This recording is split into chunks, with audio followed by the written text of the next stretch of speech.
Eastern wisdom and modern life with Alan W. Watts. Produced by KQED San Francisco for the Educational Television and Radio Center.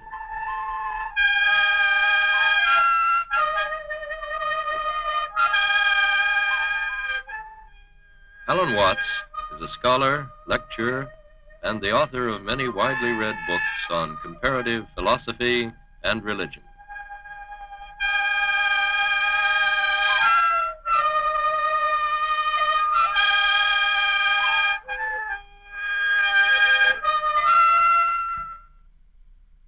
I have often puzzled about what it must be like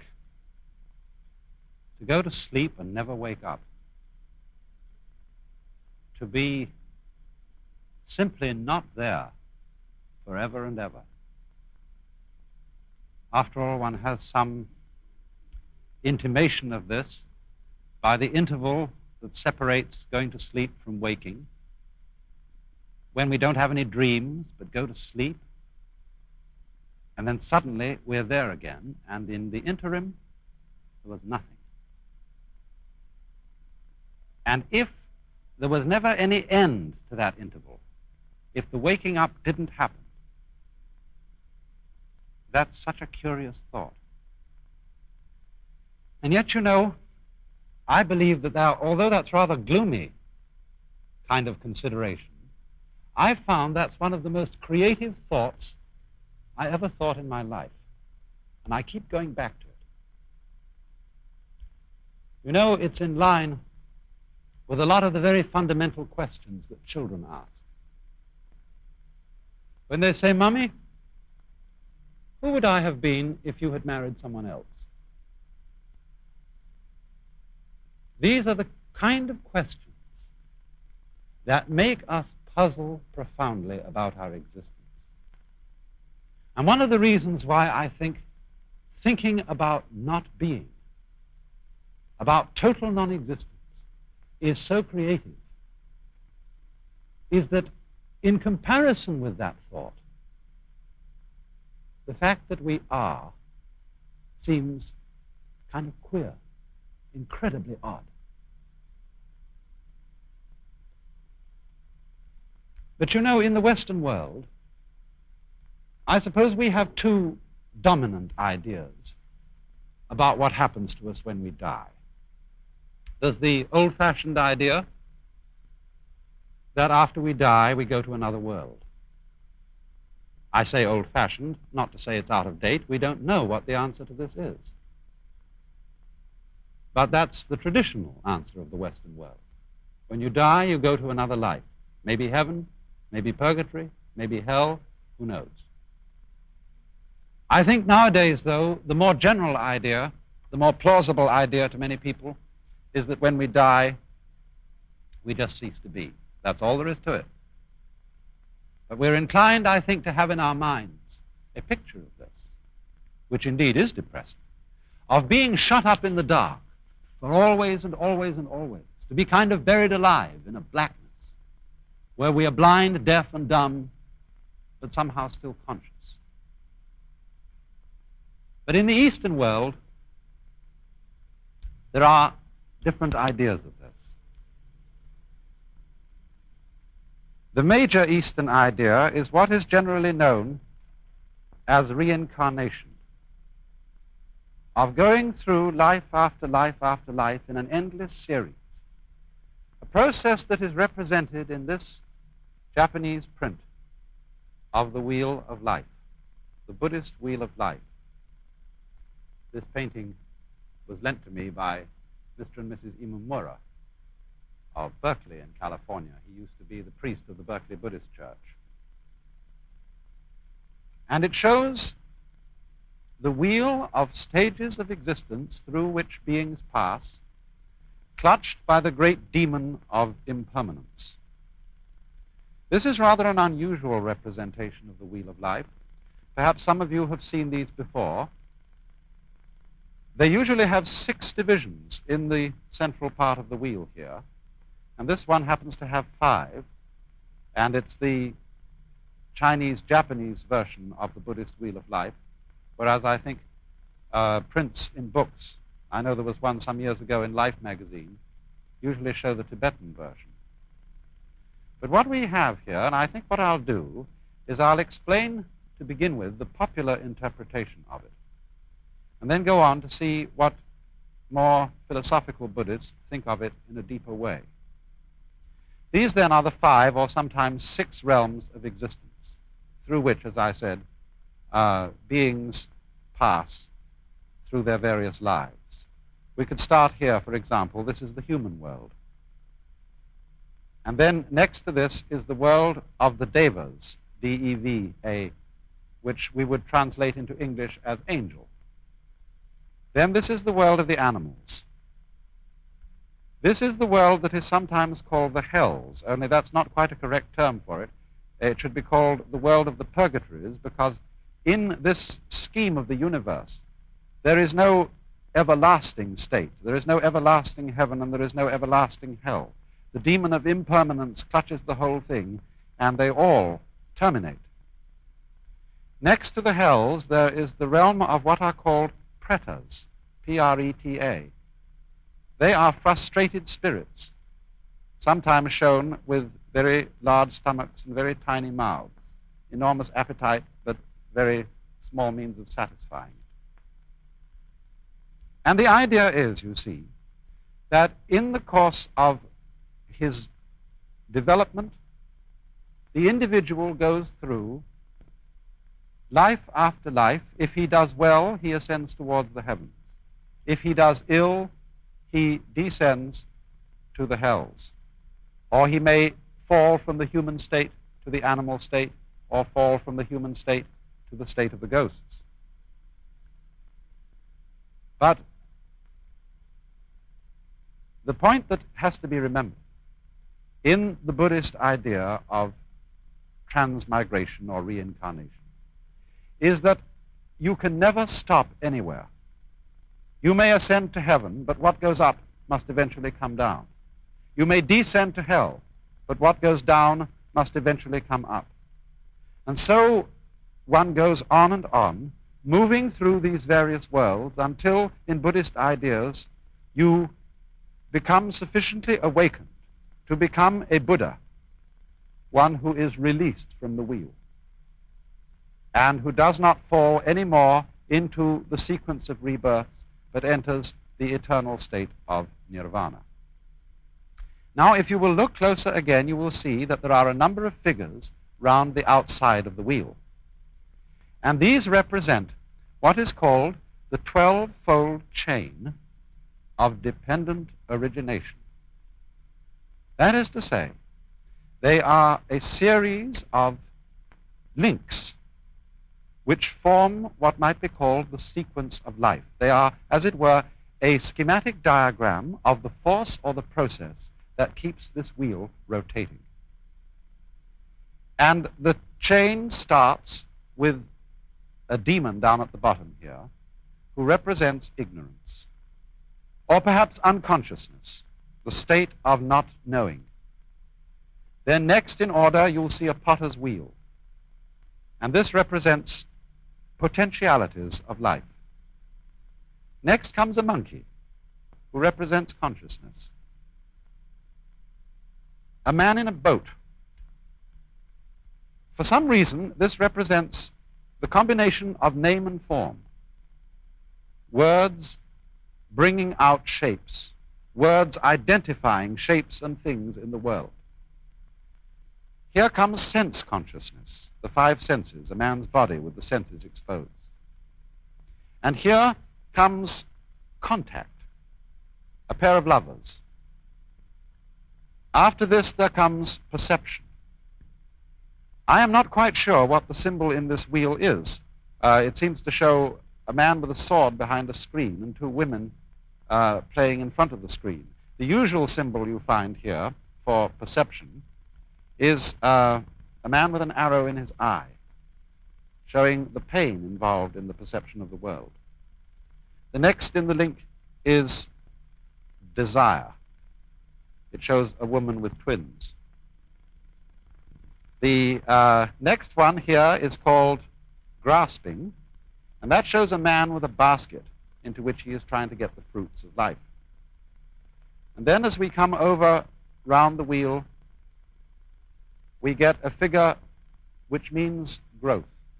I think this is one of the gods of prosperity, but it means growth, the fullness of life. Here is birth, a woman in parturition. Here is old age. And then, although the final stage of the links of dependent origination, as they are usually drawn, shows this one as the last and calls it old age and death, in this particular wheel they've been spread out so that you get old age, grief. No, excuse me, this is sickness. Old age, sickness, death, grief, compassion, suffering, and again back into ignorance. Here's another figure of ignorance, the camel being led by a blind man. Now, what I want you to notice particularly about this is that the chain represents what is called in Sanskrit the process of karma. I'm going to write that word because it's very fundamental to an understanding of this whole problem. Karma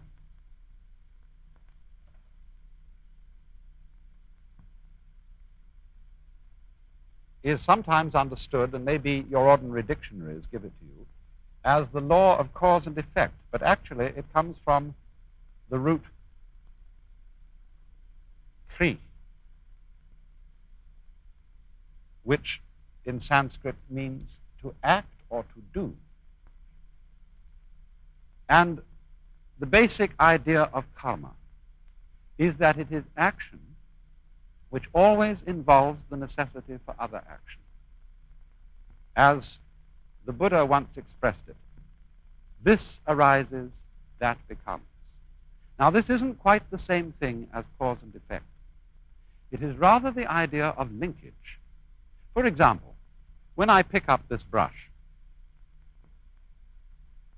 I lift it by one end, and the other end comes up. Now, we could say this is cause and effect, although this would be a rather cumbersome way of thinking about it. I could say, for example, that the coming up of the brush at this end is the effect of the cause, my lifting it at this end. But we don't ordinarily think so complicatedly about it. We think in a simpler fashion, namely, that to pick up this end is also to lift up that end because it's all one.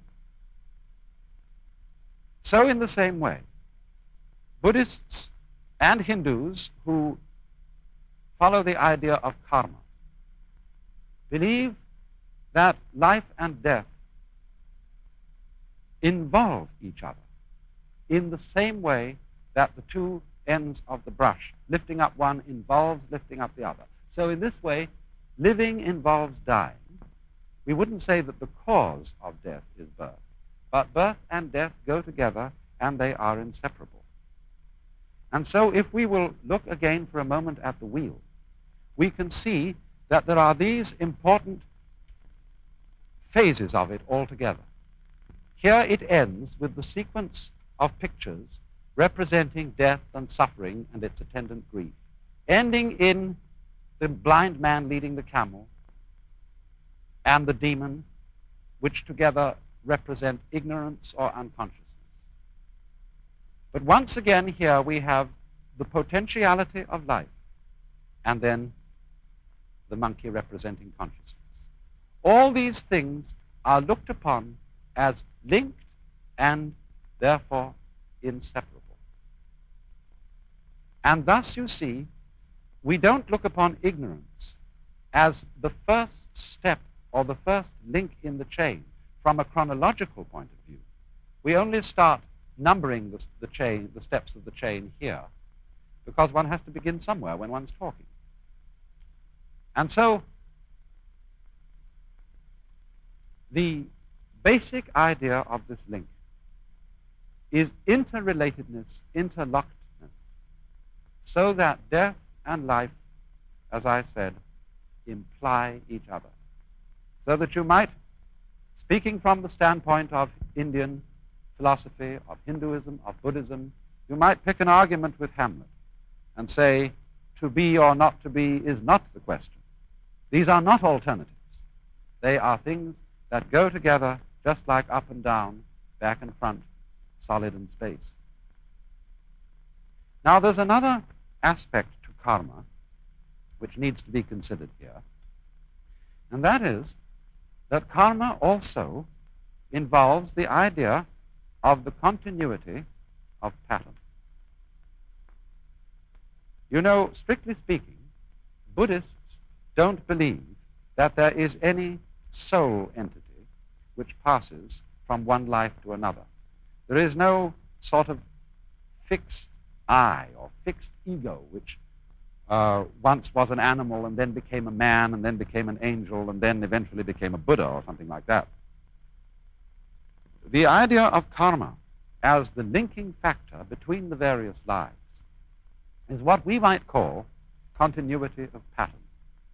For example, consider an army regiment.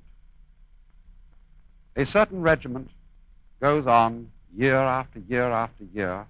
Old European regiments, for example, have existed for hundreds of years. And yet the personnel of those regiments, and even the barracks in which they are stationed, are entirely changed. In the same way, a university. Harvard University has existed for a long time. Oxford for a lot longer. And yet there is not a single member of the faculty, not a single student who was there when it first began. And yet, you see, the university goes on. Because what goes on is a pattern, a form of life. In the same way, the individual body of man, every 7 years, I think, all the molecules composing our physical structure are entirely changed. And yet, something identifiable as the pattern which we associate with Mr. or Mrs. So-and-so is still there. Another fascinating illustration of continuity of pattern in this sense is wave motion. It's perhaps easiest to illustrate with something like a barber's pole. When you twirl it. Now, as you twirl it, there's an illusion of something moving upwards from the bottom to the top of the pole. It seems that the strips go along. Now, actually, they don't go along. They just go round. And in the same way, also, when waves move across water, there's no water moving across. There is the wave pattern moving across. The water is just going up and down, as you can tell when you see, say, a dead leaf floating on the water's surface, and it isn't moved along by the waves. So this idea of continuity of pattern is the solution which Indian philosophy offers on the matter of the problem of death. The individual, as it were, entity is constantly changing. He does not go on, but the pattern or the karma, the pattern of action, goes on. And it's all embraced by that figure you saw of the great demon of impermanence. Could we look at that demon once again? I want to say something more about him. From our Western ideas, this fellow looks pretty evil. And we might associate him with the devil in the Hebrew or Christian sense of a principle of evil. In Buddhism, demons are not evil. They are really beneficent. They have a frightening aspect, but underneath this, there is a deeper meaning. This demon represents change or impermanence. But the deep insight underlying this is that change is a liberating factor. Death is a liberating factor. Did it not exist, life would not exist either. And therefore the wise man is not afraid of the demon. He goes, as it were, straight forward to him to embrace him. And at that moment, the demon is transformed. And so in the same way, in a deeper sense, Buddhists do not think of these various realms of the wheel as literal worlds where there are angels and demons and starved ghosts, but they represent the various phases of consciousness. equanimity, general kind of medium consciousness, quiet consciousness is the human state. The angel state is supreme happiness. The animal state is animality. Here is misery in its extreme, and here is frustration in its extreme. But the fundamental idea of the whole wheel that we have to remember, the idea of karma, is the interlocking, the interdependence of being and not being, of death and life, and the fact that the demon of change is really a disguise of the very source of life, the death without which life is impossible, the change without which life is totally boring. Now, of course, when any idea like that is explained, the first thing that we ask is it true? Is there a process of rebirth? Do our patterns go on and have influence to an illimitable future? But you know, as this idea is held by deeply thoughtful Hindus and Buddhists, it isn't a belief in something which we can't prove. It's really quite a self-evident notion. Think of it in this way. Supposing I make two statements.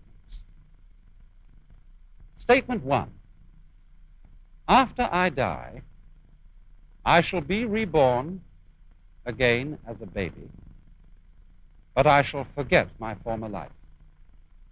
Statement two: after I die, a baby will be born. Now, I believe that those two statements are saying exactly the same thing. And we know that the second one is true. Babies are always being born. Conscious beings of all kinds are constantly coming into existence after others die. But why would I think that the two statements are really the same statement? Because after all, if you die and your memory comes to an end, and you forget who you were, being reborn again is exactly the equivalent of somebody else being born, because we have no consciousness of our continuity unless we have memory. If the memory goes, then we might just as well be somebody else. But it seems to me that the fascinating thing about this is that although a particular set of memories vanishes, death is not the end of consciousness.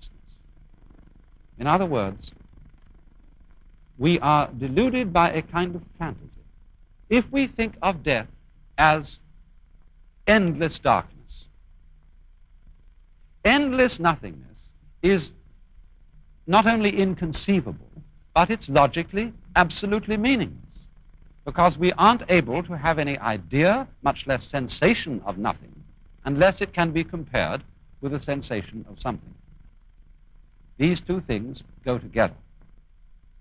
And therefore, I think what is meant is that the vacuum created by the disappearance of a being, by the disappearance of his memory system, is simply filled by another being who is I, just as you feel you are I.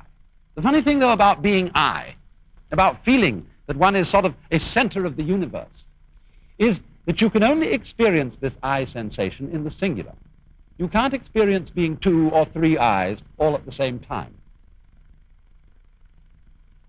Now then, it seems to me that this idea has three very important consequences.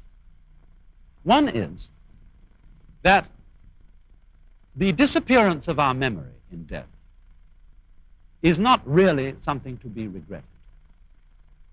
Of course, everybody wishes to hold forever to the memories and to the people and the situations that he particularly loves. But surely, if we think this through, is that what we actually want? Do we really want to have those we love, however greatly we love them, for always and always and always and always? Isn't it inconceivable that even in a very distant future, we wouldn't get tired of it.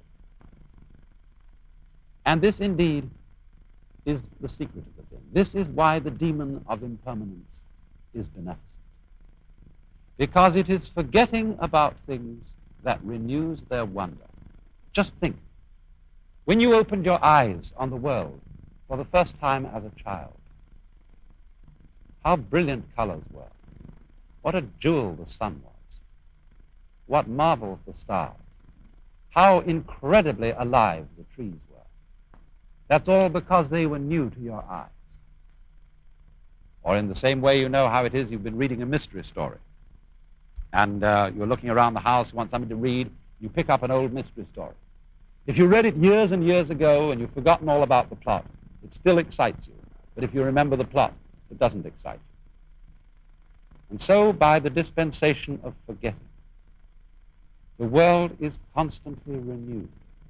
And we are able to see it again and again, and to love again and again, to have people to whom we are deeply attached and deeply fond, always with renewed intensity, and without the contrast of having seen them before, for always and always and always.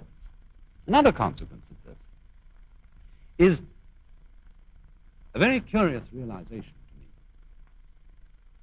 Remember that question, who would I be if my mother had married someone else? Who, if I were you, we often say. One might so easily have been you.